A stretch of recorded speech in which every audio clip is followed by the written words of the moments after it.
Au Tchad, les réfugiés soudanais blessés par balle lors des affrontements entre l'armée et ses supplétifs commencent à affluer vers l'hôpital d'Adré, une frontalière avec le Soudan. Conçue pour une capacité maximum de 200 lits, cette structure sanitaire a déjà dépassé 4 fois sa capacité d'accueil avec l'hospitalisation de 800 blessés soudanais.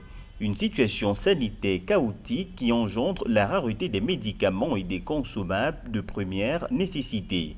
Les autorités tirent la sonnette d'alarme alors que des dizaines de blessés graves continuent d'affluer chaque jour. La visite du président est une traduction concrète d'une bonne volonté, mais c'est également un message très fort à la communauté internationale. Il faudrait que les partenaires s'alignent sur nos priorités. Ça a commencé, mais on ne sait pas quand ça va finir. Donc en matière de prise en charge, les maigres ressources de l'État ne suffisent pas.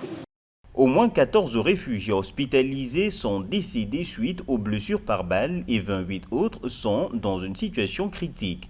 Une situation d'urgence qui inquiète les agents de santé déjà épuisés et qui attendent que leur effectif soit renforcé. Le gouvernement appelle les partenaires et les Nations Unies à soutenir les efforts du Tchad dans la prise en charge des réfugiés. Nous travaillons dans une logique d'intersectorialité. Il va falloir que la communauté internationale vienne en appui pour nous aider à assurer une meilleure prise en charge de façon intégrée. Pas seulement pour les réfugiés, les déplacés, mais les autochtones également. Mais il faut agir dans une approche holistique, c'est-à-dire que tous les déterminants de la santé, notamment l'hygiène, l'eau et tout qui va avec. Pour rappel, le Tchad fait face à l'arrivée massive des réfugiés soudanais sur son territoire.